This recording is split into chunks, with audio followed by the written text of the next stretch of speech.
O ano? Tatayo na lang ba kayo dyan sa labas maghapon? Pwede na po ba kaming pumasok? Dito na kayo hinabilin sa akin ng inyong ina. Simula ngayon, pananagutan ko na kayo. Ipasok niyo na mga gamit niyo at sumunod kayo sa akin. Opo, Lola. Kanina pa inililibot ni Hiro ang paningin sa paligid habang karga ang 3 taong gulang na kapatid na si Che. Nakatulog na ang kapatid dahil sa haba ng kanilang biyahe. Habang ang isa pa niyang kapatid na lalaki ay abala naman sa pagbabasa ng libro nito. Bata pa lang kasi ito ay kinahiligan na nito ang pagbabasa. Kaya kahit saan sila magpunta, lagi itong may daladalang libro. Kanina pa nakaalis ang kanyang ina. Buong buhay nila, noon lang sila nakatapak sa lugar ngayon. Hindi rin lingid sa kanila ang disgusto sa presensya nila ng kanilang lola na noon lang din nila nakita at nakilala. Sige na, dalhin mo na yung ibang gamit natin. Tulog pa kasi si Che. Mamaya ko na lang babalikan yung ibang gamit natin. Kuya, dito na ba tayo titira talaga? Pansamantala lang naman eh. Kapag nakauwi na si inay galing sa pagtatrabaho sa ibang bansa, kukunin niya rin tayo dito, huwag kang mag-alala. Kasi kuya, parang ayaw naman ni Lola sa atin eh. Huwag mo na munang isipin yan. Wala naman tayong pagpipilian eh. Wala na tayong bahay, baka nakakalimutan mo. Bakit? Mas gusto mo bang tumira tayo sa kalsada? Naku, ayoko kuya, ayoko sa kalsada. Oh, yun naman pala eh. Kaya huwag ka nang magreklamo. Magpasalamat na lang tayo at kahit papano, meron tayong matutuluyan. Naroon man ang pag-aatubili sa kilos ni Art, sumunod na rin ito sa kanya. Pumasok na sila sa bahay ng kanilang lola. Kala ko hindi na kayo papasok eh. Tatlo lang ang silid sa bahay na ito. Papagamit ko muna sa inyo ang isang silid na malapit sa kusina. Nang humakbang ang kanilang lola, agad na silang sumunod rito. Ang sinasabi nitong silid ay may katamtamang laki. Sumalubong sa kanilang ilong ang amoy lumang kasangkapan at alikabok. Bahagya pa ngang naubo si Hiro. Konting case lang ito at pwede nyo na tong tulugan. Po, salamat po Lola sa pagpapatira niyo po sa amin dito. O pa rin naman ang nanay nyo. Wala naman siyang ibang maaasahan kundi ako, hindi ba? Bilang matanda sa inyong magkakapatid, ikaw na ang bahala sa mga kapatid mo. Matanda na ako at marami diyang ginagawa para intindihin ko pa yung maliliit mong kapatid. Opo Lola, naiintindihan ko naman po kayo. Huwag po kayong mag-alala. Tutulong din po kami ni Art sa mga gawaing bahay dito. Hindi po kami magiging pabigat sa inyo. Nabanggit din pala ng nanay mo sa akin na huminto ka muna sa pag-aaral. Wala na po kasing panggasto sa pag-aaral ko eh. Pero itutuloy ko pa rin naman po kapag kaya na. O siya, maiwan ko muna kayo. Papakainin ko pa ang mga alaga kong baboy. Meron po kayong alagang mga baboy? Abay oo naman. Buhay pa ang lolo nyo. May mga alaga na kaming baboy. Pwede po ba makita namin yung mga alagang baboy nyo? Pwede naman. Pero sa ibang araw na lang siguro. Unahin nyo muna ang paglilinis sa silid na ito para magamit nyo na mamayang gabi. Nang wala nang masabi si Hiro, mabilis na rin tumalikod ang matandang babae. Noon lang napansin ng binata na kamukha ng kanilang ina ang kanilang lola. Maputi at parehong mamula-mula ang kutis ng mga ito. Matangos din sa karaniwan ang ilong at biglang pumasok sa isipan ng binata na baka may lahing banyaga ang kanilang lola. Uy, ano bang iniisip mo kuya? Natulala ka na kasi dyan eh. Ngayon ko lang kasi naisip na kaya pala maganda si nanay. Namana niya ang kanyang itsura kay lola. Di ba, laging napagkakamalan na foreigner si nanay? Tama ka, maganda nga si nanay. Pero nagawa pa rin siyang ipagpalit ni tatay sa iba. Wala kay nanay ang diferensya. Na kay tatay yun. Babaero siya eh. Ilang taon na ba si Lola? Teka, sa pagkakaalala ko sa sinabi ni nanay, mga 85 na yata. Talaga? Bakit ang lakas pa niya? Pansin mo ba? Ang liksi pa rin niyang kumilos. Pansin ko nga rin eh. Tsaka, malinaw pa ang mga mata niya. Pagdating natin kanina eh, agad niyang nakilala si nanay. Samantalang, ang huling pagkikita nila eh, wala pang anak si nanay, di ba? Ano kayang sikreto ni Lola, no? Dito naman kasi sa probinsya eh, uso yung puro gulay at sariling tanim ang kinakain. Sariwa din ang hangin dito. Tsaka siguro, maingat din sa katawan ng mga tao rito. Mamaya na nga tayo magkwentuhan. Ayusin na lang muna natin tong kwarto natin. Kapag nalinisan na natin to, sigurado akong gaganda rin to. Malapit na silang matapos ng paglilinis nang biglang nagising ang kapatid nilang si Che. Hinahanap nito ang kanilang ina. Nang hindi nito nakita, umalahaw ng iyak ang batang babae. Che! Che, tahan na! Tumahang ka na, huwag ka nang umiyak. Babalik naman si nanay eh. Che, magtatrabaho lang siya para mabili niya yung mga laruan na gusto mo. Oh, ayaw mo ba ng laruan? Eh di ba yun ang laging sinasabi mo kay nanay? Huwag kang mag-alala, ibibili ka niya ng napakaraming laruan. Ngunit hindi umepekto ang sinasabi ni Hiro. Lalo lamang pumalahaw ng iyak ang nakababata nitong kapatid. Hindi na ngayon malaman ni Hiro kung paano patatahanin ang kapatid nito. Sinubukan na rin nilang timplahan ng gatas pero tinabig lang nito. Dahil sa abala sa pagpapatahan sa kapatid, hindi na nila napansin ang marahang yabag ng kanilang lola. Oh, ano bang nangyayari dito? Diniganggang labas ang palahaw ng batang yan. Lahat sila ay natuon ng mga mata sa matandang babae na nakatayo sa may pintuan. Bigla ring tumahan ang kanilang kapatid sa pag-iyak at humikbi na lamang. Marahil ay natakot sa may kalakasang boses ng kanilang lola. Kasi po, hinahanap niya po si inay. Hapon na. Huwag niyong hayaan na umiyak ang kapatid niyo. Baka makabulahaw ang lakas ng pag-iyak niya. Opo, La. Pasensya na po kayo. Agad na rin silang tinalikuran ng kanilang lola. Napakunot naman ang noon ni Hiro nang balikan ang sinabi ng matandang babae. Naalala niya kasi na wala naman silang kapitbahay na malapit sa kanila. Sino kaya ang tinutukoy ni Lola na mabubulahaw sa pag-iyak ni Che? Baka ang tinutukoy ni Lola ay yung mga hindi natin kauri. Hindi mo ba napapansin? Puro mga puno mga nasa paligid ng bahay. Pakiramdam ko nga kanina eh. Parang may nagmamasid at nagbabantay sa mga kilos natin dito. Biglang napatitig si Hiro sa nakababata niyang kapatid. Naramdaman din niya ang pagtayuan ng balahibo sa may batok. Napasulya pa siya sa bukas na bintana sa silid na yon. Kita pa niya ang paggalaw ng mga dahon sa puno ng santol. Bata pa lamang kasi si Art. Nakakakita at nakakaramdam na ito ng mga kakaibang nilalang. Maigpit din na pinagbawalan nito noon ng kanilang ina na huwag ipagsasabi ang abilidad nito sa kahit sinong tao. Ayaw kasi ng kanilang ina na mausgahan sila, lalo na ang binatilyo. Kung ano man niyang nararamdaman mo, Art, huwag mo nalang pansinin. Huwag mong kakalimutan ang bilin sa'yo ni nanay. Walang dapat makaalam niyan. Oo kuya, di ko naman nakakalimutan yun eh. Alam ko yan.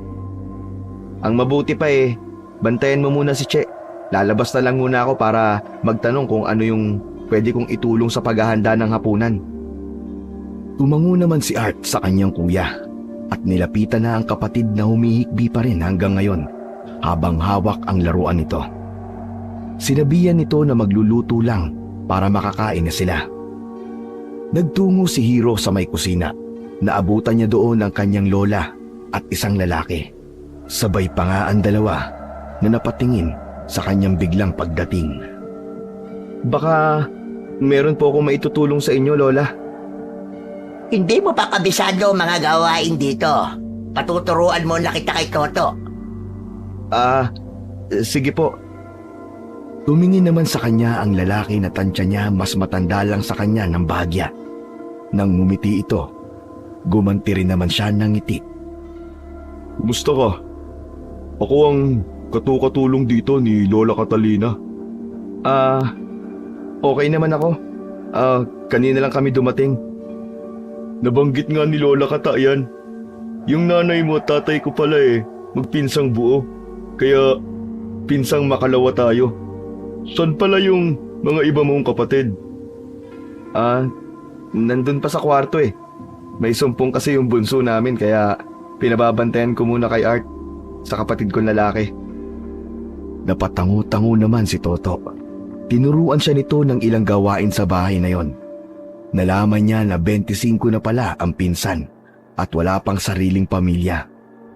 Dahil abala sa pagkikwentuhan, hindi na nila namalayan na lumabas na pala ng kusina ang kanilang lola. Oh, wala na pala si Lola. Saan kaya nagpunta yun? Hindi man lang natin namalayan na lumabas na pala. Nandyan lang yun. Oras na kasi ng ginagawa niyang dasal. Ganitong oras kasi, pumupunta siya sa may likod nitong bahay. Doon siya nagnonobena. Ayaw niya nung naaabala siya. Kaya kung ayaw mo mabulyawan, huwag niyo siyang aabalahin sa oras ng pagdonobena niya. Napansin ko nga may kasungitan si Lola. Teka, huwag ka maingay Ganun ba talaga ang ugali niya? Minsan naman, mabait siya. Minsan, masungit. Kumusta? Wala ka bang trabaho? Ako kasi, 1 taon na lang sana tapos na ako sa kolehiyo Kaso nagka-problema. Kinailangan umalis ni nanay para matugunan yung mga pangangailangan namin Kaya pala kayo nandito. Malaki kasi ang utang namin kay Lola nung magkasakit yung bunso kong kapatid. Ulila na pala kami sa mga magulang. 3 rin kami magkakapatid at ako yung panganay. Para mabayaran ko pa unti-unti si Lola, pumasok na lang muna ako sa kanya bilang kasambahay. Ayaw mo bang maghanap ng ibang trabaho?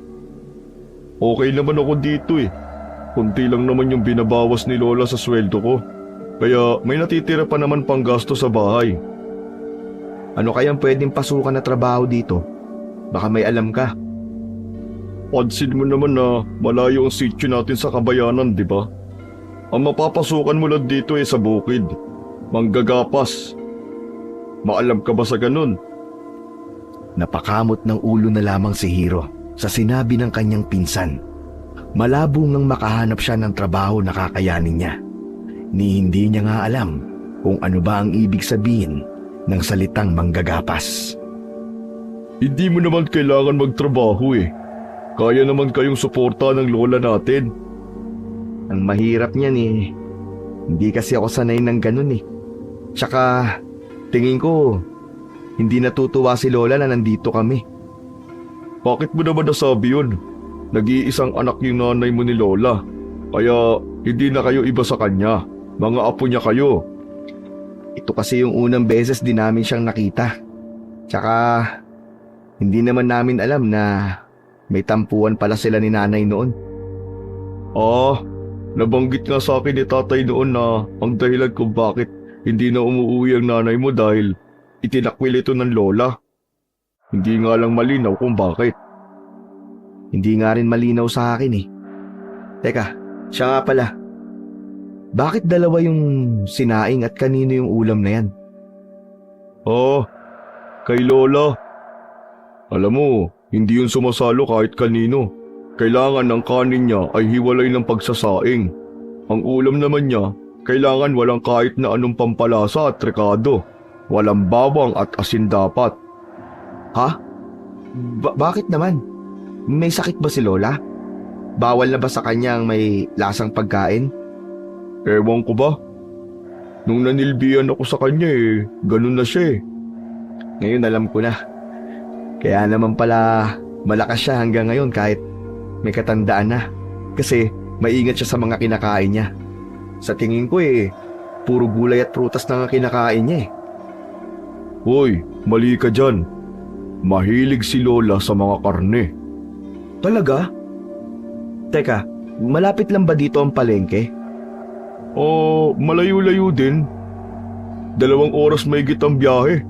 Pero may nagsusupply sa kanya ng karne na taga-bilang barangay. Tuwing makalawa yung pumupunta dito. Napatango naman si Hiro sa mga bagong impormasyon sa kanyang lola Catalina.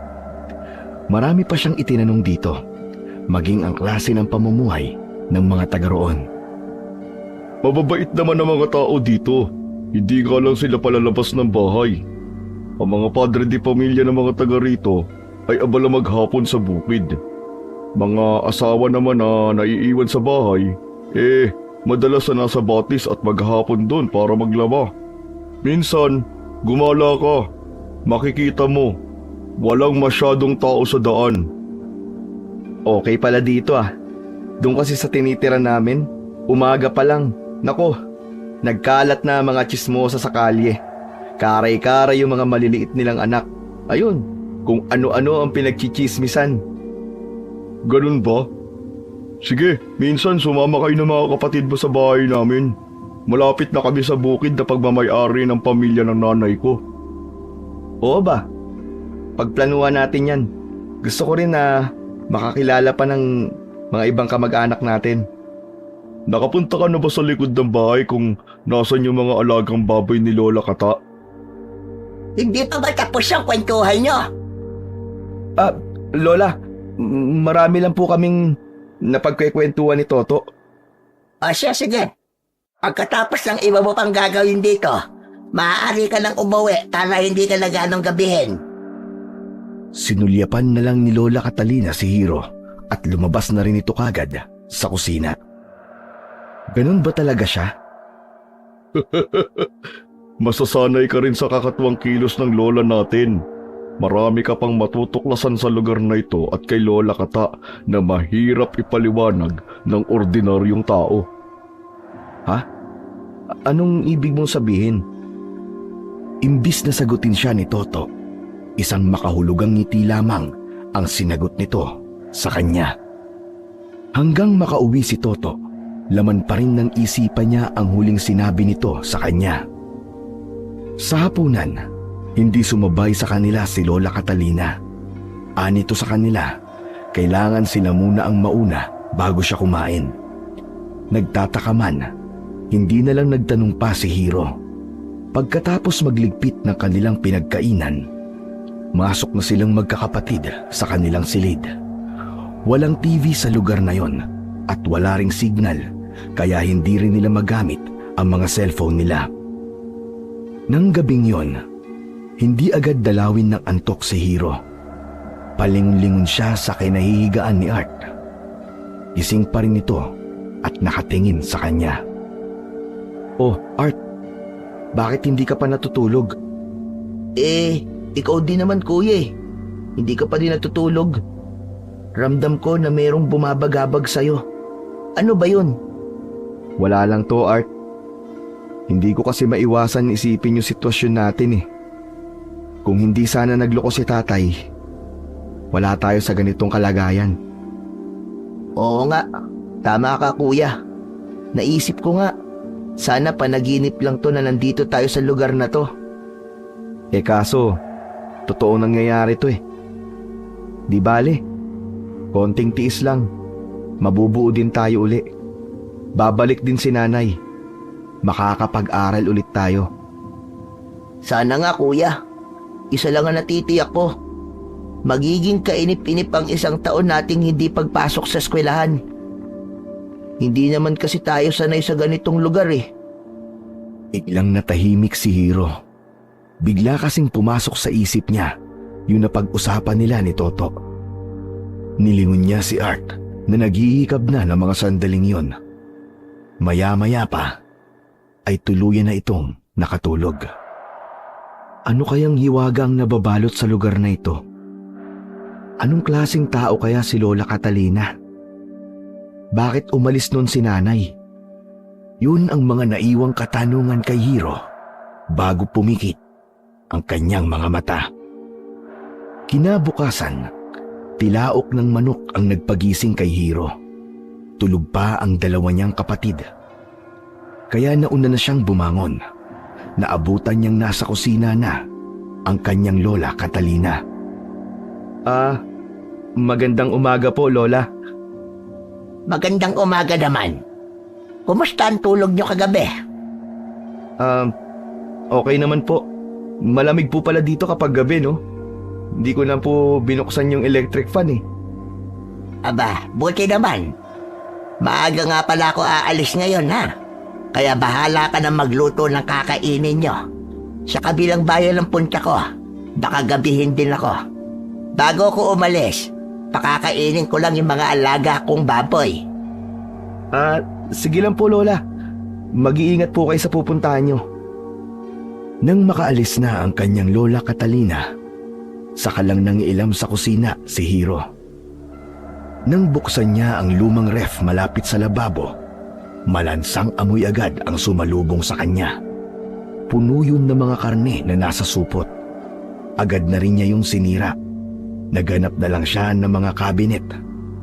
Sakto sa pangatlong kabinet ay naroon ang itlog at mga delata.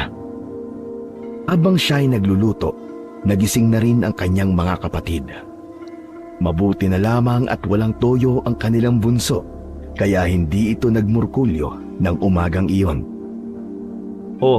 Dun muna kayo ni Che sa labas ha. Tatawagin ko na lang kayo kapag nakahain na ako. Nasaan si Lola?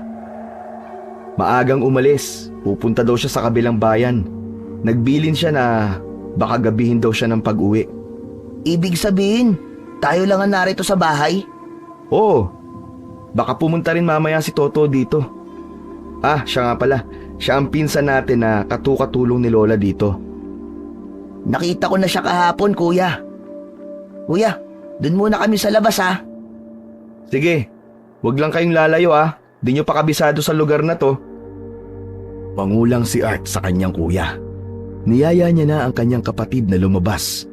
Kumaway pa si Che sa kapatid na ginantihan din naman ng kaway ni Hiro. Makaraan ang 20 minutos, tinawag na ni Hiro ang dalawa pero hindi tumutugon ang mga ito. Kaya napilitan na siyang lumabas ng kanilang bahay. Namataan niya ang mga yon sa di kalayuan na nasa ilalim ng puno ng duhat. Kaya agad na niyang pinuntahan ang dalawa. Malapit na sana siya nang biglang lumingon sa kanya si Art. Kuya, kakain na ba tayo?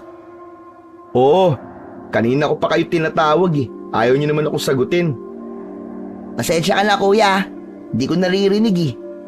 Nalibang kasi kami sa pangunguha ng bunga ng duwat eh. Tingnan mo, ang daming bunga. Aba, oo nga no. Sayang, hindi ako kumakain yan eh.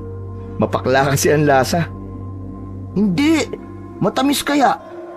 Halatang may nag-aalaga sa punong to, kuya. Hindi na sumagot si Hiro sa sinabi ng kanyang batang kapatid. Kinarga niya na si Che at nagpunta na sila papasok sa bahay. Nakasunod naman sa kanila si Art na patuloy na nililingon ang puno ng duhat. Habang kasalukuyan silang kumakain, dumating naman bigla si Toto. Pasensya na kung nakaabala yung pagdating ko ha. Pinsan, kumain ka na ba? Tara, sabayan mo na kami. Di, sige. Kakatapos ko lang kumain sa amin eh. Siya nga pala. Mga kapatid ko. Sina Art, tsaka si Che. Nginitian naman ni Toto ang dalawa pa niyang nakababatang pinsan at hinawakan pa sa buhok si Che. Doon muna ako sa labas ha. Kailangan ko kasing tabasin na yung mga bugambilya. Sobrang taas na kasi. Tsaka masukal na rin. Sige. Maya-maya kwentuhan tayo uli ha. Wala nga pala si Lola Catalina. Pumunta ron sa kabilang bayan. Oo. Nabanggit niya nga kahapon na maaga siyang aalis. Sige, mamaya na lang. Nang tumalikod si Toto, saka naman nagsalita si Art habang nakatingin sa pintuang nilabasan ni Toto. Kuya, meron siyang inililihim sa atin. Huwag kang basta-basta magtitiwala sa kanya. Ha? Ano naman yun, Art? Hindi ko alam, kuya. Basta nararamdaman ko na meron siyang itinatago sa atin. Hay nako, Mabuti pa tapusin mo na yung pagkain mo. Pati yung tao pinag-iisipan mo ng masama. Pinsan mo yun na. Sige, mamaya bantayan mo si Che ah. Tutulong muna ako kay Toto dito sa bahay. Wala nang nagawa si Art kundi ang tumango. Pagkatapos kumain, pumasok na mga ito sa silid. Kahit nun pa, hindi talaga palalabas ng bahay si Art. Kontento na ito basta may librong binabasa. Nagligpit na rin sa loob ng bahay si Hiro. Noon lang niya napansin na lahat ng gamit sa bahay ng kanyang lola ay niluma na ng panahon, pero nasa maayos pa rin naman na kondisyon. Ang pintura ng pader ay nabaklas na rin. May ilang tabla at kahoy na rin ang napansin niyang binubukbuk na. At masa na siyang aakyat sa ikalawang palapag ng bahay nang biglang matigilan. Teka, wag na nga. Baka magalit pa si Lola sa akin eh. Tsaka na lang. Magpapaalam muna ako sa kanya kung pwede ba akong umakyat dito. Sinilip muna niya ang mga kapatid sa kwarto. Abala si Che sa paglalaro ng Barbie. Samantalang si Art naman ay libro pa rin ang hawak-hawak sa mga sandaling iyon.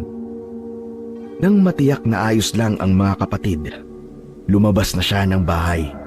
Pinuntahan niya si Toto sa gilid ng bahay kung saan ito pinuputol ang mga bugambilya.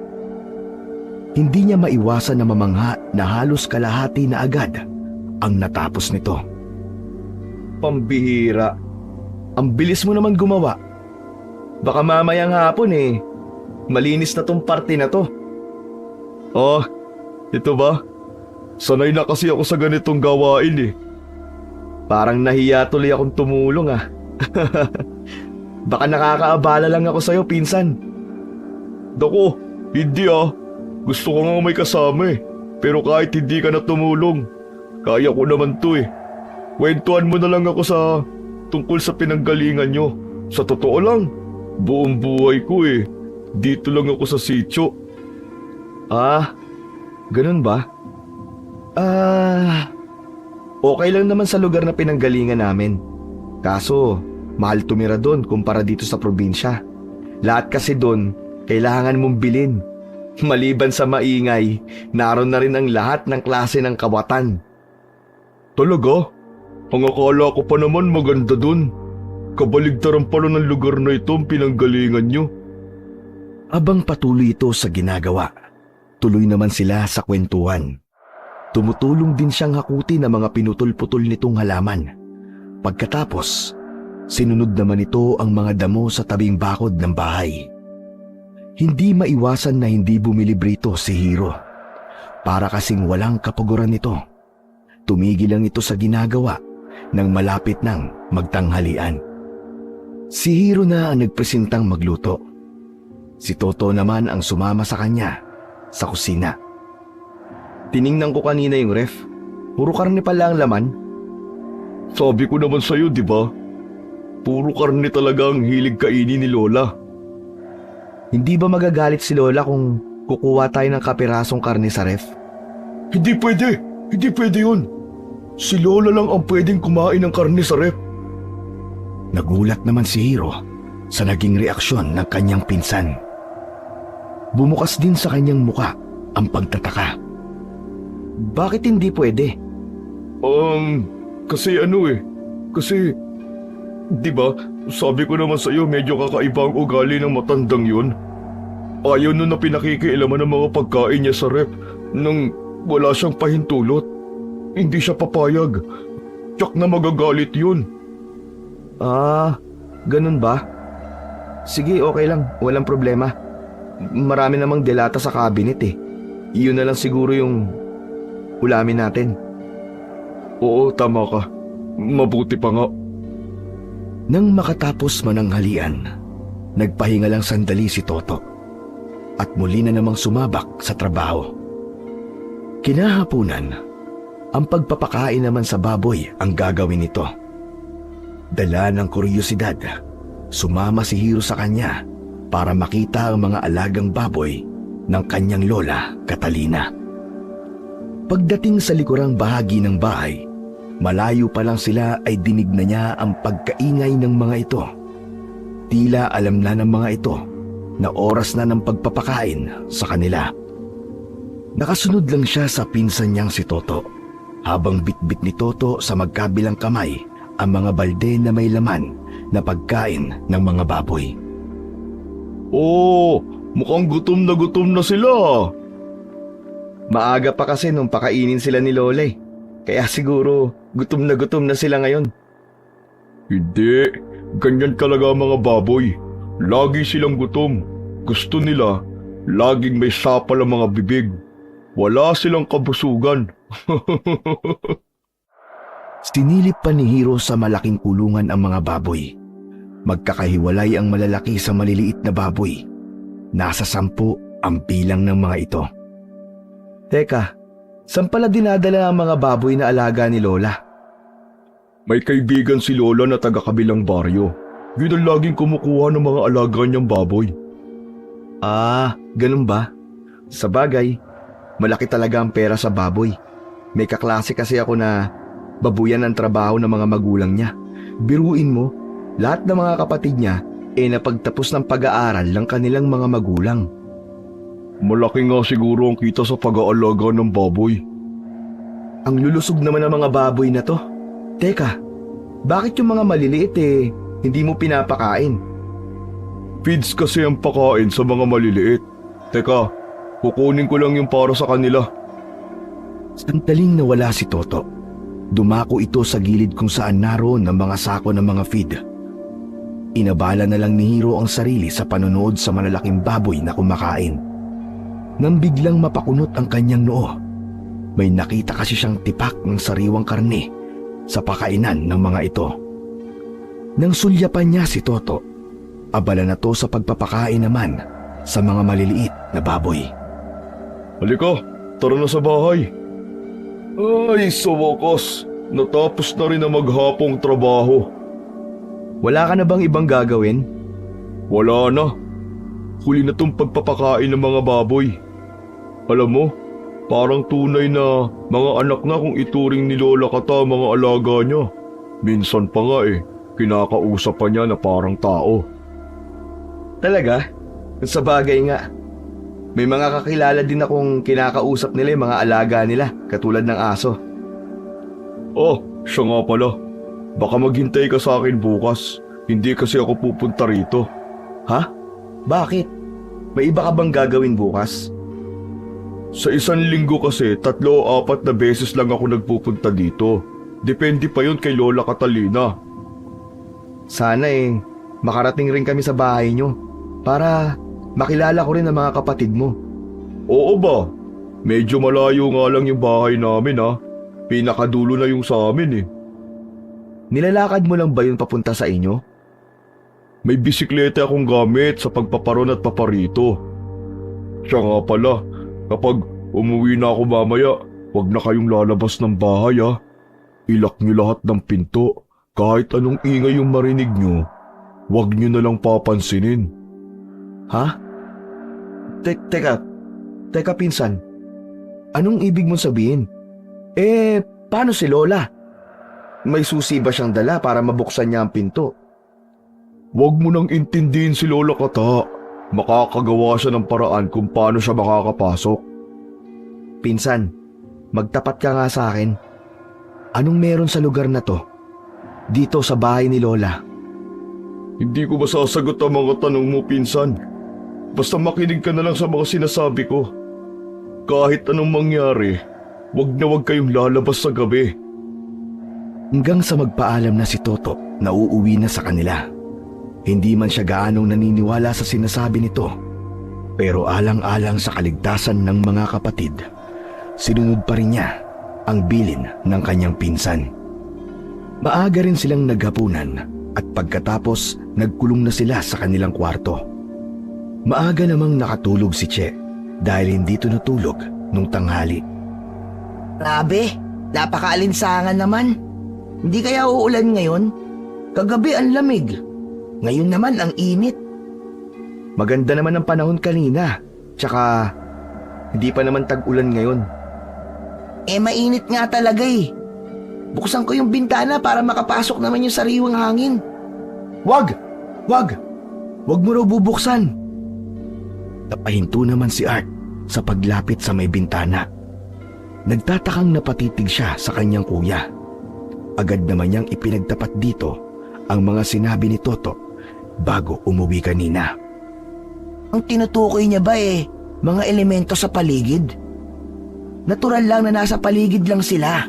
Hanggat hindi natin sila ginagambala, hindi nila tayo sasaktan. Sa tingin ko, may iba siyang tinutukoy. Hindi yung sinasabi mo. Ano naman kaya ang tinutukoy niya, kuya? Hindi ko alam. Basta maigpit niyang binilin kanina na kahit anong mangyari, kahit anong ingay ang marinig natin, wag na wag tayong lalabas sa silid na to. Bigla namang nakaramdam ng matinding takot si Art. Hindi nito alam kung ano ang iisipin sa sinabi ng kanyang kuya. Kaya mabilis na lang itong bumalik sa kanyang higaan at nagkumot hanggang leeg. Ilang sandali rin silang hindi nag-usap. Pareho nilang pinakiramdaman ang labas ng bahay. Pagsulyap ni Hiro sa relo sa pader, pasado 11:00 na pala. Hanggang ngayon, hindi pa rin umuuwi ang kanilang lola Catalina. Sa kalagitnaan ng gabi, bigla na lang silang nakarinig ng mga tahol ng mga aso. Nagtataka sila dahil wala namang aso ang kanilang lola Catalina. Malayo din ang mga kapitbahay nila. Galit na galit yung mga tahol ng aso ah. Hindi kaya may magnanakaw? Kaya nagtatahulan sila? Hindi ko alam, Art. Hindi naman kasi uso ang nakawan sa ganitong klaseng lugar eh. Pero may palagay akong may iba pa silang tinatahulan. Hindi lang mga tahol ng aso ang kanilang naririnig. May iba pang ingay silang nauulinigan. Ilang sandali pa, nakarinig sila ng mga igik na nagmumula sa isang baboy. Nagkatinginan pa silang magkapatid bago tumayo si Hiro. Lumapit siya sa may bintana. Sa pagkakaalam niya kasi, nasa tapat lang ng kanilang silid naroon na mga baboy. Sa tunog pa lang na nililikha nito, tila galit na ito. Kaya bahagya niyang binuksan ang jealousy ng bintana. Mula sa maliit na siwang, nakita niya ang napakalaking baboy na paikot-ikot sa tapat ng kanilang silid. Mukha pa siyang mapapapitlag sa gulat nang maramdaman niya ang pagtabi ng kapatid. Sinenyasan niya itong huwag maingay. Sabay na nilang pinanood ang malaking baboy ng mga sandaling yon. Maya-maya pa, lumigid yun sa bahay papunta kung saan naroon ang kulungan ng mga alagang baboy ng kanilang lola. Kuya! Kuya! Hindi yun pangkaraniwang baboy! Tama ka, Art. Tingin ko nga hindi yun pangkaraniwang baboy. Dahil ngayon lang ako nakakita ng ganong kalaking baboy sa buong buhay ko. Nang mga sandaling yon, pareho ng ginagapangan ng matinding kilabot ang magkapatid. Buong gabi rin silang walang tulog. Nang marinig ang pagtilaok ng manok, bumangon na rin si Hiro kahit hilaw ang tulog. Nang sulyapan niya ang kanyang kapatid, gising ito at nakatingin lang sa kanya. Kuya, masama ang pakiramdam ko. Ha? Bakit? Ano bang nararamdaman mo? Masakit yung lalamunan ko at mabigat ang pakiramdam ko. Dahil sa pag-aalala, nilapitan ni Hiro ang kapatid at sinalat-salat ang noo nito. Agad din niyang inilayo ang kamay dahil sa nakapapasong init na nagmumula rito. Naku, inaapoy ka ng lagnat ah. Teka lang, kukuha lang ako ng gamot. Inayos pa ni Hiro ang kumot ng kapatid bago siya lumabas ng kanilang silid. Nang makalabas na siya, ay nagulat siya nang mabungara niya ang kanyang lola Catalina sa may kusina. Ay! Lola! Nandyan po pala kayo. Anong oras po kayo dumating kagabi? Hindi ko po kayo namalayan dumating ah. Ginabi na ako ng uwi. Hindi ko na kayo inabala dahil ayokong maistorbo ang mga pagtulog niyo. Lola, kayo po ba yung tinatahulan ng mga aso kagabi? Tahol po kasi sila ng tahol kagabi. Yun ba? Nasa kwarto na ako nung marinig ko mga tahula ng aso. Di maaga po pala kayong nakauwi. Gising pa po kasi kami ng mga ganong oras eh. Tsaka, narinig nyo rin po ba yung baboy? Kagabi po kasi, may umaaligid na baboy dito. Sinilip pa nga po namin ni Art eh. Sobrang laki po niya.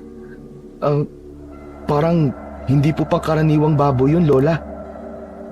Napansin ni Hiro ang pananalim ng mga mata ng kanyang lola. Bahagya tuloy siyang kinabahan na baka nagalit ito sa kanyang mga sinabi. Sa susunod, di sumilip sa inyong bintana ay wag na wag niyong gagawin. Kahit anong marinig yung ingay, wag niyo na lamang pansinin at wag din niyong tangkain lumabas. Opo, Lola. Sorry po, pero bakit po pareho kayo ng sinasabi ni Toto? Ano po bang meron sa bahay na to? Dito po, sa lugar na to, Lola. Wag ka ng maraming tanong. Total hindi naman kayo magtatagal sa pagtira dito. Katulad ng nanay nyo, lilisanin nyo rin ang lugar na ito. Iiwanan nyo rin ako. Nakita naman ni Hiro ang kalungkutan sa mga mata ng matandang babae. Bago tumalikod at pinalikan ang kung anong ginagawa nito sa harap ng kalan. Gusto pa sanang mag-usisa ni Hiro sa kanyang lola, pero naalala niya na kailangan nga pala niya ng gamot para sa nakababata niyang kapatid. Lola? May gamot po ba kayo rito para sa lagnat? Si Art po kasi, tinatrangkaso. Hindi uso dito ang paracetamol. Sa bayan ka pa makakabili at 3 oras din ang bubunuin mo sa biyahe. Kumuha ka ng bimpo at plagganita na may tubig. Punasan mo muna ng basang bimpo ang kapatid mo. Kukuha lang ako ng mga halamang gamot sa likod bahay. Sige po, Lola. Maraming salamat po. Sumunod naman agad si Hiro sa pinag-uutos ng kanyang lola Catalina. Ang matanda naman ay mabilis na lumabas ng pinto ng kusina. Nang balikan ni Hiro ang kapatid, nanginginig na ito nang dahil sa sakit. Pupunasan muna kita ha. Kumukuha lang ng halamang gamot si Lola Catalina. Tanging ungol lamang ang sinagot nito sa kanyang kuya. Mabuti na lamang tulog pa si Che ng mga sandaling yon. Dahil kung hindi, tiyak na matataranta na naman siya kung sino sa kanila ang uunahin. Natapos niya ng punasan ang nakababatang kapatid. Ipinatong naman niya ang bimpo sa noo nito. Ganon kasi ang ginagawa ng kanilang nanay tuwing may lagnat sila. Malaking tulong din kasi yon para mapababa ang temperatura ng katawan. Maya-maya pa, pumasok na rin ang kanyang lola Catalina, dala mga iba't ibang bote ng halamang gamot. Sa isang kamay ng kanyang lola Catalina ay naroon ang umuusok na tasa na pinaglalagyan ng kung ano-ano. Naupo na ito sa tabi ni Art. Inumin mo muna ito. Mabisa itong pampababa ng lagnat. Medyo mapait nga lang pero pilitin mong ubusin. Magkatulong sina Lola Catalina at Hiro para mapaupo ang kapatid. Nang inumin nito ang nasa tasa na dala ng kanilang lola, nasamid ito at hindi maipinta ang muka. Kailangan mong ubusin ito para gumaling ka kagad. Mas mabisa ang halamang gamot na to kapag wala pang laman ang sikmura. Kahit halos magkandasuka na si Art sa pag-inom ng halamang gamot, pilit pa rin niyang ininom yun hanggang masimot ang laman. Tawasin din kita mamayang hapon. Baka ba'y nakabati sa'yo na hindi natin kauri.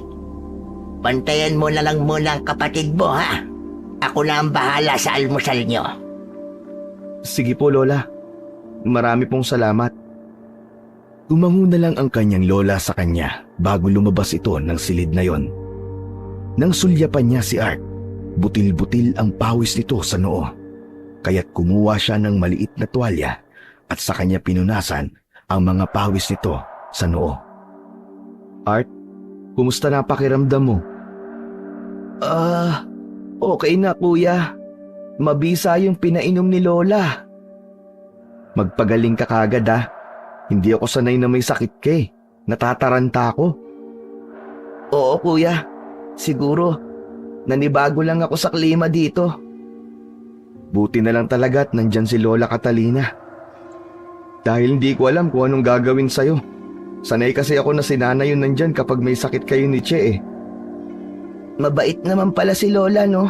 Akala ko masungit siya at walang pakialam sa atin. Oo nga eh. Yun nga din ang akala ko eh.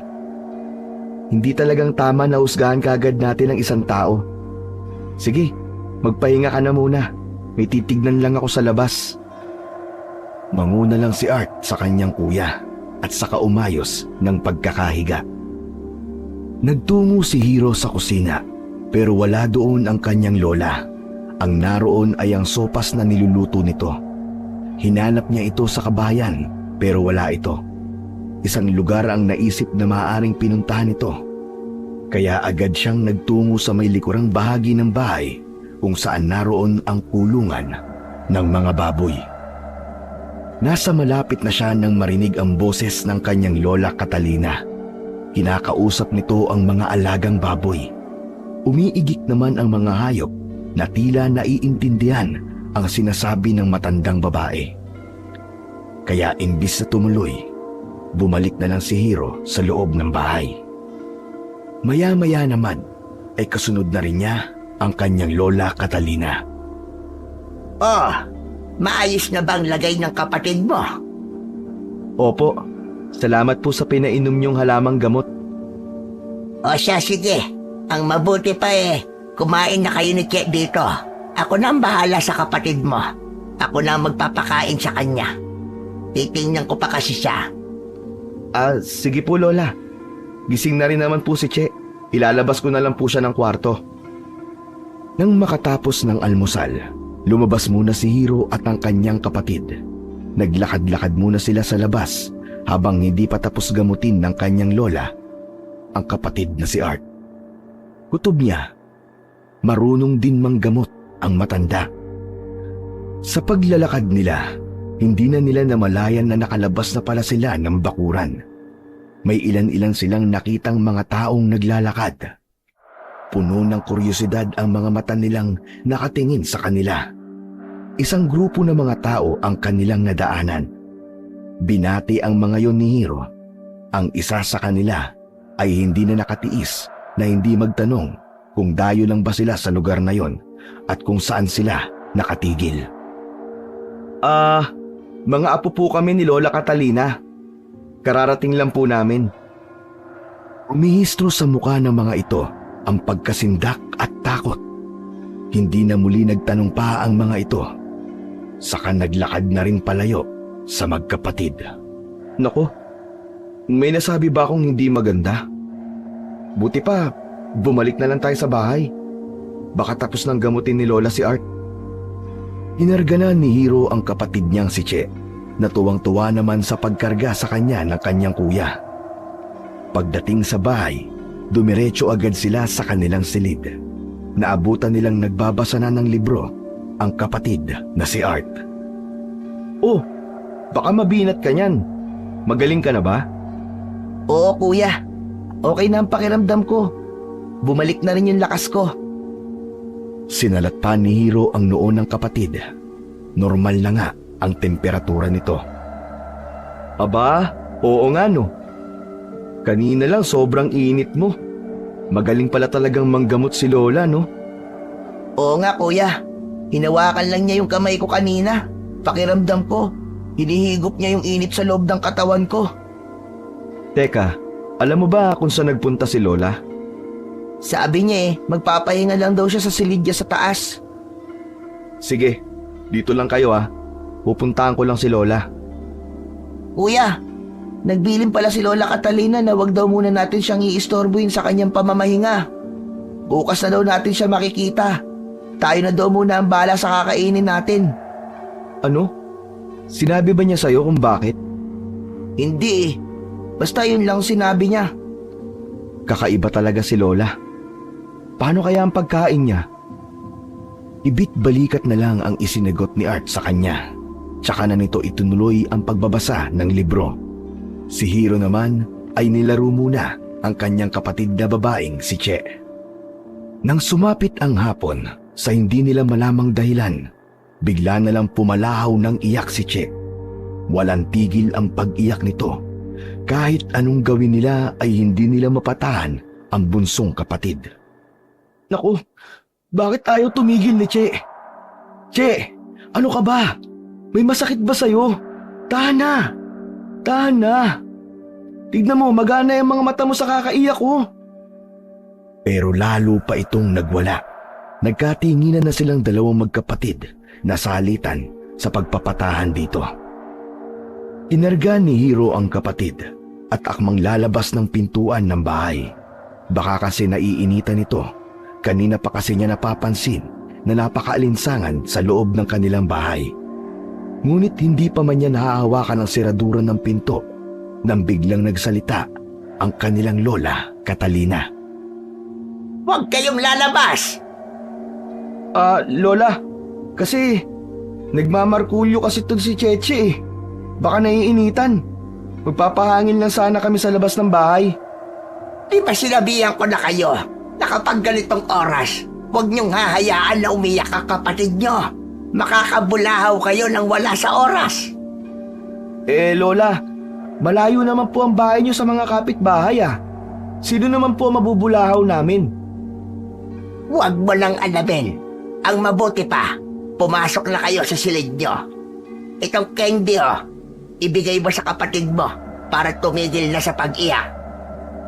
Marami pa sanang gustong malaman si Hiro, pero sa nakikita niya sa kanyang lola, mukhang wala itong balak na magsabi. Sige po. Pasensya na po kayo sa istorbo. Babalik na po kami sa kwarto. Tinanguan na lang ni Lola Catalina si Hiro habang matagal na humahakbang papunta sa silid nila. Pasimpleng nilingon ni Hiro ang matandang babae. Nakasilip yun sa may bintana. Bakas dito ang matinding pag-aalala sa muka. Lalo tuloy umahon ang kuryosidad kay Hiro. Kinabukasan, muling maagang umalis si Lola Catalina.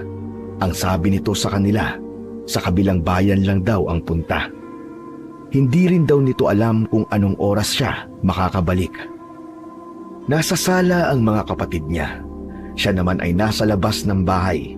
Natitiyak niya kasi na darating si Toto. At hindi nga naglaon, nakita niya na tong paparating, sakay ng bisikleta nito. Malayo pa lang ay nakangiti na ito sa kanya. Oh, mukhang hinihintay mo talaga ako ah. Alam ko kasi na darating ka, pinsan. Siya nga pala, umalis na naman si Lola. Masanay ka na sa palaging pag-alis ni Lola. Ganun talaga yun. Marami ka bang gagawin ngayong maghapon? Ang totoo niyan eh, wala naman. Pinapunta lang ako ni Lola para bantayan kayong magkapatid. Ano? Bakit? Ano ba talagang itinatago nyo? Pwede bang sabihin mo na sa akin? Wala naman. Gusto lang ni Lola na may kasama kayo dito. Pinsan, nararamdaman ko na meron kayong inililihim sa amin.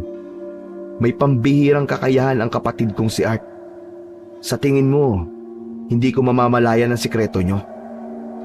Nagtagisan pa sila ng titigan sa isa't isa. Bago umiwas ng tingin, si Toto. Ang bihira naman oh. Lagot ako kay Lola nito eh. Sige na. Sabihin mo na ang nalalaman mo. Pangako, hindi ko sasabihin kay Lola na may sinabi ka sa akin. Nagpapatawa ka ba? Sa lakas ng pakiramdam ng matandang yun, wala kang maililihim sa kanya. Kailangan mo magtapat sa akin kung ano ang nalalaman mo. Hindi ako makakapayag na mapahamak ang mga kapatid ko nang dahil sa inililihim nyo. Sige na nga. Pero sana, maunawaan mo si Lola Catalina. At huwag ka sanang magagalit sa kanya. Dahil kahit kailan, wala siyang sinaktan na tao. Si Lola Catalina. Kasi, si Lola Catalina ay... si Lola Catalina mo ay... may lahing aswang. Ano? Kung biro yan, pwede ba? wala akong panahon sa ganyang kalokohan ha. Hindi ako nakikipagbiruan sa'yo.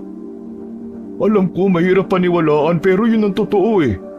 May ilan na taga rito ang nakakaalam ng sikreta ng lola.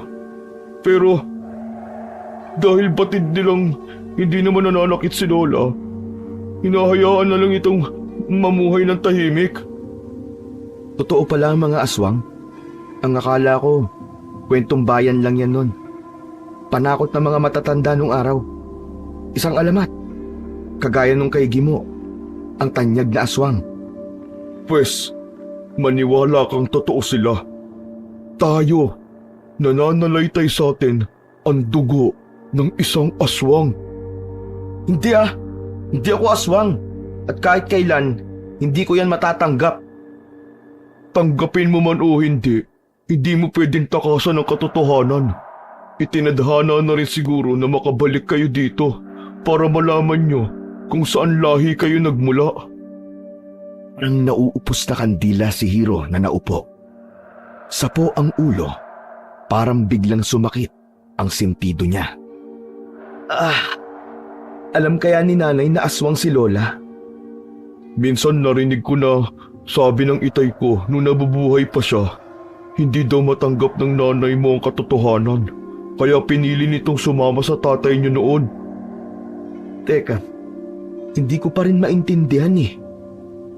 Bakit kami dito iniwan ng inay? Alam naman pala niya na simula pa lang. Pasensya ka na, hindi ko alam ang dahilan ng nanay niyo eh. Kaya hindi kita masasagot sa bagay na yan. Pero, baka alam ni Lola Catalina. Pinsan, mahihilingin sana ako sa'yo. Maaari bang wag mo munang sabihin kay Lola Catalina na alam ko na ang lahat? Sige. Pero bakit naman, pinsan? Di ko pa alam. Di ko pa alam ang isasagot sa'yo. Siguro, gusto ko pa siyang makilala ng lubos. Gusto ko lang malaman kung ano ba talaga siya bilang isang lola. Tumangu-tango naman si Toto kahit hindi sang-ayon sa kanya. Maghapon lang silang nasa loob ng bahay. Napansin din ni Hiro na panay ang silip niya sa may bintana. Pinsan, may inaabangan ka ba? Kanina ko pa kasi napapansin na pasilip-silip ka dyan sa bintana eh. Wala naman. Oo nga pala, magpapakain ako ng mga alagang baboy ni Lola. Teka, samahan na kita. Wag na. Nalaman kasi ni Lola na sumama ka sa akin sa pagpapakain ng mga alaga niya nung isang araw eh. Hindi niya nagustuhan yun. Pinagalitan ako. Ganun ba? Sorry, di ko alam. Pero, paano niya nalaman? Sabi ko naman sa'yo eh, malakas ang pakiramdam ni Lola. Nang tumalikod si Toto, nanatili lang siyang nakasunod ng tingin dito. Halos kalahating oras din bago nakabalik si Toto. Ang sabi nito ay naglinis daw muna siya ng kural ng baboy. Dito pala ako matutulog. Bukas pa ang uwi ni Lola eh. Hindi pwedeng wala kayong kasama. Saan ba nagpunta si Lola? Hindi ko rin alam. Pagdating sa bagay na yan, hindi ako nagtatanong kay Lola Catalina. Kahit balot ng pangamba ang dibdib ni Hiro, naging masaya pa rin ang kanilang hapunan. Kengkoy kasi si Toto at maraming nakakatuwang kwento. Aba, 10:00 na pala. Mabuti pa'y matulog na kayo. Dito na lang ako sa sala matutulog. Sa sobrang saya natin eh, hindi ko na namalayan ng oras. Pati tuloy si Cheche eh, nakapagpuyat na rin. Pasok na sa kanilang silid ang magkakapatid habang naiwan naman sa sala si Toto. Pinatulog na lang ni Hiro ang bunsong kapatid. Kuya, okay naman pala si Kuya Toto, no? Sabi ko naman sa'yo eh, ikaw kasi, hinusgahan mo kaagad yung tao eh. Kuya, saan kaya nagpunta si Lola Catalina? Akala ko kapag matatanda na eh, hindi na mahilig sa gala. Bakit si Lola? Late na kung umuwi. Minsan, hindi pa talaga umuwi. Mahalaga lang siguro yung sadya niya sa kabilang bayan. Ang mabuti pa eh, matulog ka na. Kakagaling mo lang sa sakit. Kailangan mo pang makabawi. Baka mabinat ka niyan. Umayos na ng higa ang kapatid at tumalikod na sa kanya. Siya naman ay inayos ang kumot ni Che. Mga ilang saglit pa, nang masiguro na tulog na pareho ang dalawa niyang kapatid, dahan-dahan siyang bumangon at tumakbang papuntang pinto. Marahan itong pinihit at saka lumabas ng silid. Pagdating sa sala, hindi niya nakita si Toto. Makailang beses niyang tinawag ang pangalan nito pero walang tugon. Saan kaya nagpunta ang lalaking yun? Siya pa naman ang nagsabi na huwag lalabas ng bahay. Tapos siya pala ang wala. Naupo na lang siya sa may upuan sa sala. Doon na lang niya hinintay ito. Ngunit lumipas ang nakakainip na sandali. Hindi pa rin ito bumabalik. Hanggang sa makarinig na naman siya ng mga tahulan ng mga aso. Galit na galit ang mga tahol ng mga ito. Sumilip siya sa may bintana. Nahagip niya ang isang anino ng isang tao. Sa pag-aakalang si Toto iyon, ay dali-dali siyang lumabas ng kanilang bahay. Ngunit huli na nang mapagtanto niya na nasa peligro na pala ang kanyang buhay. Isang mabalahibong nilalang na mahaba ang nguso at nakalabas ang dalawang pangil ang nasa kanyang harapan. Mapupula at nanlilisik din ang mga mata nito sa pagkakatitig sa kanya. Napasandal na lang ang binata sa dingding ng pinto habang nangangatog ang kanyang binti nang dahil sa takot. Wag! Wag! Maawa ka! Maawa ka sa akin! Huwag mo akong gagawing hapunan! Lalo pang nagliyab sa galit ang mga mata ng nilalang na yon sa pagkakatitig sa kanya. At tumulo pa ang malapot na laway nito. At nang humakbang ito palapit sa kanya, isa namang mabangis na nilalang ang biglang sumugod dito at nagpambuno silang dalawa. Isang baboy ang umatake sa mabalahibong nilalang. Kahit halata na wala tong laban, hindi ito sumusuko. Kinagat pa nito sa may tagiliran ang mabalahibong nilalang na yon. Maya-maya pa, umatras na rin ito. Umangil pa ng malakas ang malaking baboy. Parang pamilyar sa akin yung baboy na yun ah. Nang mawala na ang mabalahibong nilalang, bigla na lang natumba ang malaking baboy. Unti-unti yung nagpalit ng anyo bilang isang tao. Hindi naman makapaniwala si Hiro sa nasaksihan. Toto? Ikaw yung baboy? Hindi na siya nagdalawang isip na lapitan ito at tulungan makapasok ng bahay. Inihiga niya ang pinsan sa may sofa. Pinsan, ang lalim ng sugat mo. Teka, maghahanap lang ako ng gamot sa kusina. Huwag na. Kunin mo na lang yung langis ni Lola Catalina sa kabinet. Sa kusina, sa ibaba ng lababo. Iyon lang ang kailangan ko. Agad na pumunta ng kusina si Hiro at hinanap ang langis na tinutukoy ng pinsan nito. Nang mahawakan niyon, halos bumaliktad ang sikmura niya sa napakabaho nitong amoy. Tiniis na lamang niya ang amoy na kumapit na sa kanyang kamay. Pinsan, ito ba ang sinasabi mong langis? Napakabaho naman ito. Oo, tama ka pinsan. Yan nga. Akin na, bilisan mo. Nang maiabot na ang langis, ibinuhos yun ni Toto sa kanyang sugat. Sa kanyang pagkakamangha, usang naghilom ang sugat nito. Paano nangyari yun? Isa sa mga katangian natin. Kaya natin pagilingin ng kusa ang mga sugat natin. Basta meron tayo nitong langis na to. Ikaw din ba yung baboy na nakita namin nun? Oo. Gusto ko lang naman makatiyak na ligtas kayo. Kaya bumalik ako at nagpalit ng anyo bilang baboy. Magiging ganyan din ba kami balang araw? Posible, pinsan. Kahit kami mga aswang, mas pinili pa rin namin ang mamuhay ng normal. Hindi kami kumakain ng karne ng tao. Kontento na kami sa mga alaga namin. Sila ang pamatid gutom namin tuwing nagugutom kami. Yung nilalang na nakalaban mo kanina, di ba kauri mo siya? Bakit kanya inatake? Hindi lahat ng mga aswang ay magkakasundo. Meron ding hindi na pagkakasunduan, lalo na ang uri ng aswang na yun. Palibhasa, sila ang itinuturing na malakas sa lahat. Gusto niya, mapasunod ang lahat ng mga uri ng aswang. Ang lahing pinagmulan natin, hindi man tayo ang pinakamalakas. Tayo naman ang magaling sa pakikisama sa mga tao. Kaya nating makisalamuha sa lahat. Kaya nating mamuhay, katulad ng mga tao. Anong kailangan ng aswang na yun dito? Matagal niya na kasing kinukumbinsi si Lola Catalina na sumanib na sa kanila. Pero matigas si Lola. Mas gusto niyang manirahan dito ng tahimik. Kahit papano, naiintindihan ko na ngayon. Maraming salamat, pinsan. Kinabukasan, hindi na nagisnan ni Hiro si Toto. Nabanggit kasi nito nung nagdaang gabi na maaga itong aalis. Bago magtanghalian ay dumating naman ang kanyang Lola Catalina. May mga dala itong mga iba't ibang kakanin na pasalubong para sa kanila.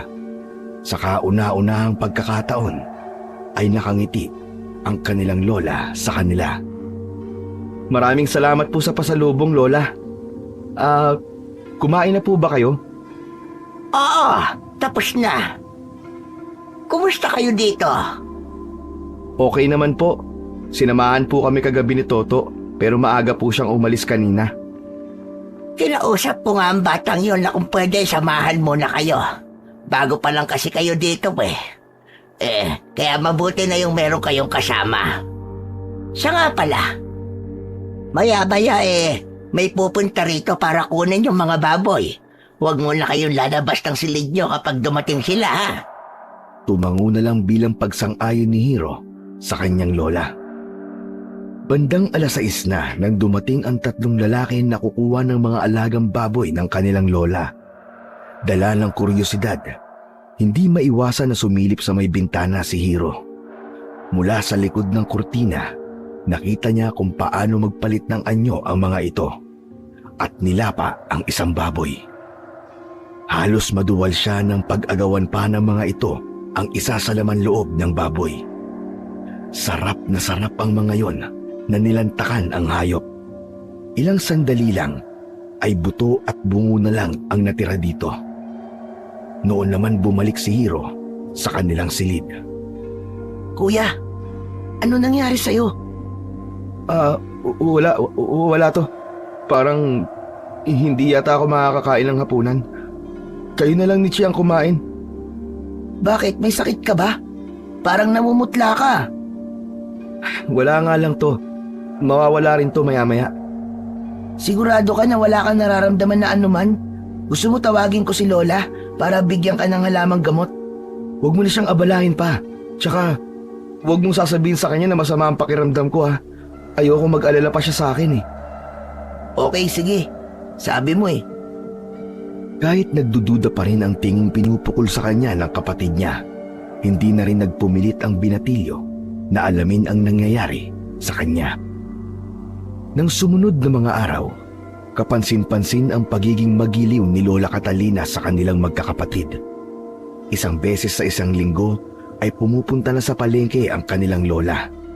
Namimili ito ng pagkain para sa kanila. Pero hindi pa rin ito sumasabay sa kanila at bukod pa rin ang kaldero nitong pinaglulutuan ng pagkain. Isang umaga, naroon si Toto sa bahay ng kanilang lola. Tagal mo ring hindi pumarito, ha, insan, ha. Kumusta ka na? May kinailangan lang kasi akong asikasuhin, eh. Huwag tayo mag-usap dito. Doon tayo. May gusto kasi akong itanong, eh. Nagpalinga-linga pa si Hiro sa paligid. Baka kasi nasa paligid lang ang kanyang Lola Catalina. Nang hindi niya makita ito, nagpatiuna na siyang lumakad. Sumunod naman si Toto. At sa ilalim ng punong duhat, sila nag-usap ng masinsinan. Bakit, pinsan? May nangyari ba? Nakita ko na pati yung mga kumukuha ng mga alagang baboy ni Lola. Katulad niyo rin. Hindi ka na dapat nagugulat pa. Alam mo naman na nasa lahi natin. Hindi ako katulad nyo. At ayoko maging katulad nyo. Gusto kong maging normal na tao. Hindi naman porke na may dugo tayong aswang ay aasa na tayong halimaw na hayok sa laman ng tao. Ayaw mo kasing lawakan yung pag-iisip mo eh. Lawakan? Paano ko lalawakan? Kahit bali-baliktarin mo man ang sitwasyon, hindi pwedeng magsama ang tao at ang aswang. Pagkain ang tingin nyo sa amin. Kita mo naman yung nangyari nung isang gabi, di ba? Ikaw, baka isang gabi, bigla mo na lang akong sagpangin dahil sa gutom. Hindi ko pwedeng ipagwalang bahala yon. Ano ba kasi ang pinupunto mo? Gusto ko nang ilayo mga kapatid ko dito. Ayokong malaman nila ang tinatago ng lola namin. Kapag ginawa mo yun, masasaktan mo si Lola Catalina, katulad ng ginawa ng nanay niyo sa pagtalikod sa kanya. Pero di ba, tinakwil ni lola si nanay nun? Yun ang akala mo. Pero tinalikuran niya si Lola Catalina para sa pansarili niyang kaligayahan. Hindi ko alam kung napapansin mo. Simula nang dumating kayo, biglang sumigli si Lola Catalina. Hindi na rin siya ganun kasungit. Umiwas ng tingin si Hiro. Hindi niya maamin dito na sa maiksing pagtira nila sa bahay na yon ay malaki na ang pagbabago ng kanyang lola. Sana man lang, hayaan mo na makasama kayo ni Lola Catalina. Huwag mo naman ipagkait yun. Hindi habang buhay, nandyan siya. Baka sa makalawa o sa mga susunod na araw, hindi na natin siya makasama pa. Sana maintindihan mo yun. Biglang sumikip ang dibdib ni Hiro sa huling tinuran ng pinsan. Batid niya kasi na matanda na ang kanyang Lola Catalina. Tinalikuran na siya ni Toto. Naiwan naman siya sa ilalim ng puno ng duhat, naguguluhan sa desisyon na gustong gawin. Nang bumalik siya sa bahay, masayang nakikipaglaro ang kanyang lola kay Che. Noon lang nakita at narinig ni Hiro ang tawa ng matanda. Para rin itong bumata ng ilang taon. Napakabibo pala ng batang ito. Naalala ko yung nanay niyo nung ganitong edad pa siya. Sobrang bibo rin. Nang mga sandaling yon, hindi na napigilan pa ni Hiro ang mapangiti na rin dahil sa eksenang nadatnan niya. Nakisali na rin siya sa mga ito at sa kauna-unahang pagkakataon, naging makulay ang bahay na yon sa pagdating nilang magkakapatid. Isang hapon, nagisnan ni Hiro na tila hinang-hina si Lola Catalina. Hinahabol nito ang paghinga at nanginginig din ang mga kamay. Lola, ano pong masakit sa inyo? May gamot po ba kayo na nakatago? Magiging maayos din ako, Apo. Huwag kang mag-alala. Ipapahinga ko lang to ng saglit sa aking silid. Ipiga ang puso ni Hiro sa nakikitang anyo ng matandang babae. Parang gusto niyang maluwa nang haplusin nito ang kanyang pisngi. Sasamahan ko po kayo sa silid niyo, Lola. Salamat, Apo ko. Yun ang kauna-unahang pagkakataon na makakapasok si Hiro sa silid ng matanda. Pagdating sa taas kung saan ang silid nito, madilim ang loob.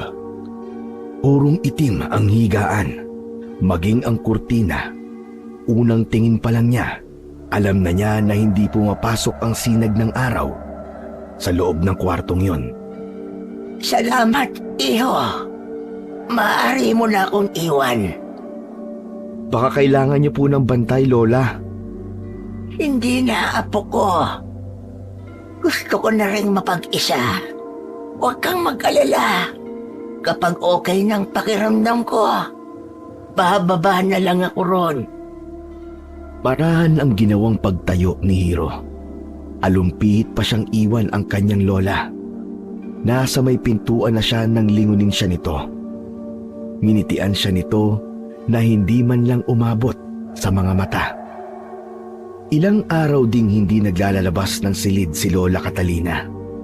Eksaktong 6 na araw ay lumabas ito ng silid. Mabuti naman po't nakalabas na po kayo. Okay na po ba ang pakiramdam nyo, Lola? Oo, Apo. Pilit ko talagang lumabas ng silid ko. Sabik na kasi akong makita kayo ng mga kapatid mo. May kakaibang nararamdaman si Hiro sa kanilang lola. Napansin din niya na malaki ang ibinagsak ng katawan nito. Hapis ang magkabilang pisngi at nanlalalim ang mga mata. Nawala na rin ang ningning ng mga mata nito. Ngunit lingid sa kaalaman ni Hiro, yun na pala ang huling sandali na makikita nilang buhay ang kanilang lola, Catalina. Isang umaga, habang naroon din si Toto, nagisnan nilang wala ng buhay ang kanilang lola Catalina sa silid nito. Payapa itong nakahiga sa higaan at may bakas pang ngiti sa mga labi nito. Batid nilang payapa itong sumakabilang buhay. 3 araw na ibinurol ang kanilang lola Catalina. May ilan na nakiramay. Sa huling gabi, isang grupo ang dumating. Iba ang pakiramdam niya sa mga bagong dating. Toto, pinsan, kilala mo ba ang mga yon? Oo, hindi maganda ang kutob ko sa pagpunta nila dito. Lumayo na kayo dito. Ha? Teka, huwag mong sabihin na. Oo, tama ka. Kasamahan nila yung sumalakay dito. Hindi na nila binigyan ng respeto ang huling gabi ni Lola Catalina. Sige na, umalis na kayo. Sa likod ng bahay kayo dumaan. Di kita pwedeng iwan, pati na ang lola. Isipin mo mga kapatid mo, lalo na si Che. Sige na, wala na tayong panahon. Napipilitan namang tumayo si Hiro. Hinanap niya ang mga kapatid na nasa sulok, malayo sa karamihan. Nakatingin sa kanya si Art. Nag-usap sila sa pamamagitan ng mga mata. Agad namang nakuha ni Art ang ibig niyang sabihin. Pumasok sa loob ng kusina ang mga ito at saka siya sumunod. Kuya, sino yung mga dumating? Hindi maganda ang kutob ko sa kanila. Kailangan na natin makalayo dito. Hindi maganda ang pakay nila dito. Ha? Paano si Lola? Si Toto na ang bahala. Kailangan ko kayong unahin. Kinarga na ni Hiro ang kapatid at mabilis na silang lumabas ng bahay. Sa likod sila nagdaan. Hindi pa man sila nakakalayo. Nakarinig na sila ng mga sigawan. Malakas na angilan na tila nagmumula sa mababangis na hayop. Bilisan na natin! Kailangan na natin makapagtago! Maaamoy nila tayo kahit saan tayo magtago, kuya. Ang mga alagang baboy ng kanilang lola ay panay ang igik. Parang gusto rin ng mga ito na kumawala sa kulungan. Paglingon naman ni Hiro sa kanilang pinanggalingan, may naaninag siyang mga anino. Mabilis niyang hinila si Art. Sa likod ng kulungan ay pinagtago niya ang mga ito. Huwag kayong maingay dito. Lalabas ako para iligaw sila. Pero kuya, anong laban mo sa kanila? Dito ka na lang. Lalo tayong mahuhuli. Huwag kayong lalabas dito. Sundin niyo na lang ako.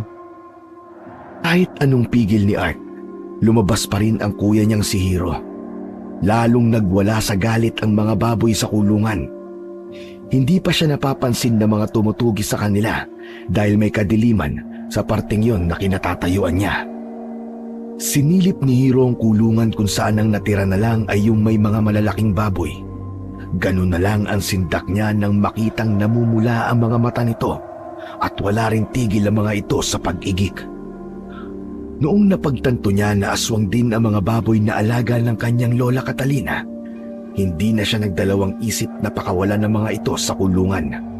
Agad na sinugod ng mga ito ang mga anino sa dilim at binalikan niya ang dalawa niyang kapatid. Kuya, ano yun? Mga baboy ba yun ni Lola? Oo, inaatake nila yung mga umahabol sa atin. Hindi pangkaraniwang mga baboy ang alaga ni Lola Catalina. Kahit hindi nila nakikita, rinig naman nila ang pagkapunit ng laman at pagkadurog ng mga buto. Ilang sandali pa, biglang tumahimik ang buong paligid. Mula sa pinagtataguan, hinawi ni Hiro ang ilang damo. Tanging huni na lamang ng mga panggabing insekto ang maririnig sa buong paligid. Dahan-dahan ang ginawa niyang paglabas mula sa pinagtataguan. Pagsilip niya sa kulungan, naroon na ang mga alagang baboy ng kanilang lola Catalina. Tila pagod na pagod sa pakikipaghamok. Kuya, tapos na ba? Oo, tahimik na ang buong paligid. Siguro, wala na yung mga umahabol sa atin. Bago bumalik sa bahay, sinara niya muna ang kulungan ng mga alagang baboy.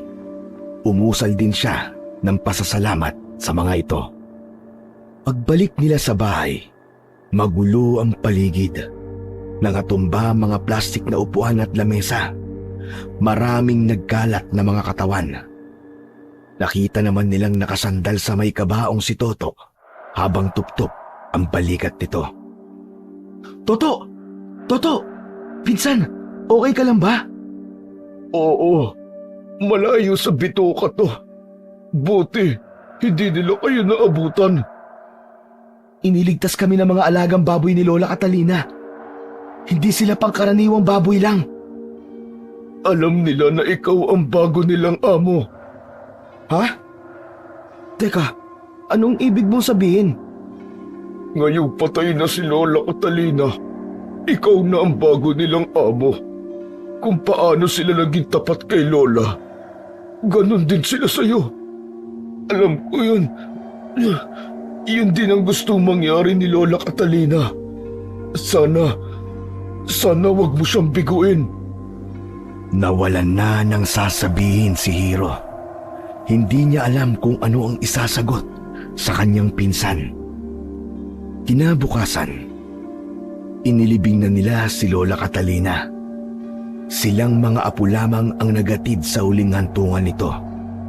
Dahil natakot ang mga taga ron sa nangyari sa huling lamay ng matanda. 1 linggo pagkatapos, nag-ayos ng silid ng kanilang lola si Hiro. Nakita niya sa higaan nito sa ilalim ng unan ang isang sulat. Ibinibilin ng matanda sa kanya ang mga alagang baboy nito. Isang umaga, dumating si Toto sa kanila. Ipinakita niya rito ang sulat ng kanilang lola. Napangiti ito nang mabasa yon. Sabi ko na sa'yo ikaw na ang bagong amo ng mga baboy. Kakayanin ko kaya? Natatakot pa rin kasi ako sa kanila eh. Huwag kang mag-alala, pinsan. Nandito ako para alalayan ka sa dapat mong gawin. Sigurado ako, kinausap na rin sila ni Lola Catalina na ikaw ang bago nilang amo kapag nawala siya. Naguguluhan pa rin ako, pinsan. Alam mo naman na gusto kong ialis sa mga kapatid ko dito, di ba? Ikaw, kung yan ang plano mo Pero sana, pag-isipan mo pa rin. Naniniwala ako na tadhana ang nagdala sa inyo dito ng mga kapatid mo. Ilang araw ding pinag-iisipan ni Hiro ang bagay na yon. Hiningi niya rin ang opinyon ni Art. Sa totoo lang, kuya, okay naman ditong tumira eh. May eskwelahan naman ata sa bayan eh. Doon na lang tayo mag-aral. At least dito kasi, sarili lang natin itong bahay. Hindi na natin kailangan umupa. Tama ka, Art. Tama rin si Toto. Tadhana nga ang nagdala sa atin dito. Nang araw na yun, tuluyan nang tinanggap ni Hiro na siya na ang bagong mag-aalaga sa baboy ng kanyang lola Catalina. Napunta rin sa kanilang magkakapatid ang napagbentahan ng mga totoong baboy na alaga ng kanilang lola. At yun ang ginamit ni Hiro para makapagsimula sila at makapag-aral muli silang magkakapatid. O ano? Tatayo na lang ba kayo dyan sa labas maghapon?